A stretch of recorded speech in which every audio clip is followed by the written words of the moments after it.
Assalamualaikum warahmatullahi wabarakatuh. Perkenalkan, nama saya Nurul Fadilah dengan NIM 243141033. Nah, saya di sini akan membuat video pembelajaran yaitu dengan tema Pancasila, yaitu simbol dan sila-sila Pancasila. Yang pertama adalah pengertian Pancasila. Nah, Pancasila adalah dasar negara dan ideologi bangsa Indonesia yang menjadi pedoman dalam kehidupan bermasyarakat, berbangsa, dan bernegara. Nah, secara etimologis, kata Pancasila berasal dari bahasa Sanskerta.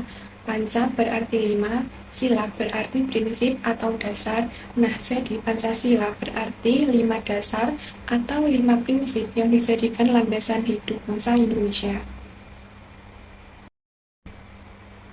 Secara umum, pengertian Pancasila dapat dijelaskan sebagai Pancasila adalah lima dasar yang berisi nilai-nilai luhur sebagai pedoman dalam mengatur kehidupan negara dan perilaku masyarakat Indonesia. Nah, isi Pancasila itu ada lima sila. Yang pertama, ketuhanan yang Maha Esa. Yang kedua, kemanusiaan yang adil dan beradab. Yang ketiga, persatuan Indonesia.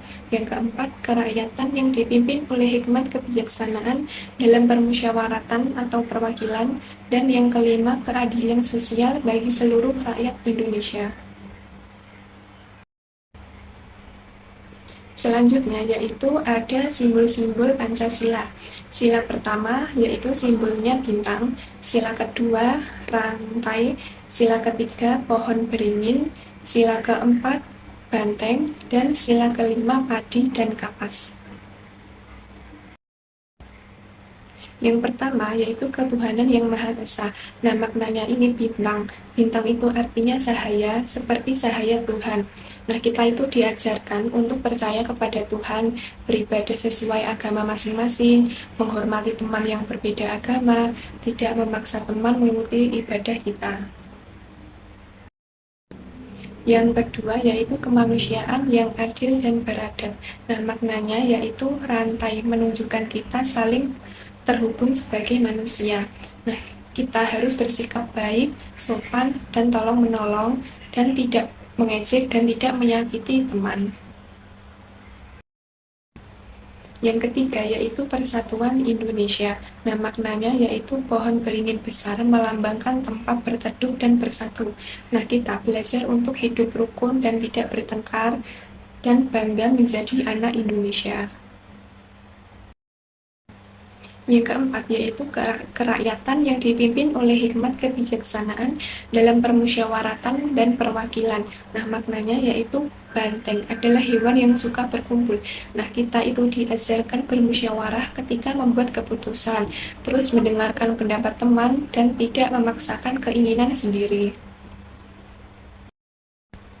Yang kelima yaitu keadilan sosial bagi seluruh rakyat Indonesia. Nah, ini maknanya padi dan kapas itu melambangkan keadilan dan kecukupan. Nah, kita itu harus bersikap adil kepada semua orang, terus tidak pilih-pilih teman, terus suka berbagi ketika ada yang membutuhkan. Yang pertama yaitu ketuhanan yang Maha Esa. Nah, contohnya berdoa. Nah, contoh kalimatnya, suatu pagi Rafa bangun tidur lalu berdoa sebelum memulai kegiatan. Ia bersyukur karena apa? Karena bisa belajar dan bermain di hari itu. Terus yang kedua, kemanusiaan yang adil dan beradab. Nah, contohnya itu menolong adik. Nah, contoh kalimatnya, setelah itu Rafa melihat adiknya kesulitan memakai sepatu tanpa disuruh. Nah, Rafa itu segera menolong adiknya. Yang ketiga yaitu persatuan Indonesia. Nah, contohnya bekerja sama membereskan mainan. Contoh kalimatnya yaitu selesai sarapan, Rafa dan adik bermain balok. Nah, setelah bermain, mainan itu berserakan di lantai. Nah, mereka itu lalu bekerja sama membereskan mainan hingga rapi kembali. Yang keempat, kerakyatan yang dipimpin oleh hikmat kebijaksanaan dalam permusyawaratan perwakilan. Nah, contohnya yaitu musyawarah memilih mainan. Nah, contoh kalimatnya, saat ingin bermain lagi, Rafa dan adiknya itu bingung memilih permainan. Nah, lalu mereka duduk bersama dan bermusyawarah untuk memilih permainan yang disukai keduanya. Yang kelima, keadilan sosial bagi seluruh rakyat Indonesia. Nah, contohnya yaitu berbagi makanan. Nah, contoh kalimatnya yaitu ketika waktu makan siang tiba, Rafa itu mendapat roti lebih banyak. Nah, ia pun berbagi makanannya dengan adiknya dengan senang hati. Sekian video pembelajaran dari saya. Kurang lebihnya mohon maaf. Wassalamualaikum warahmatullahi wabarakatuh.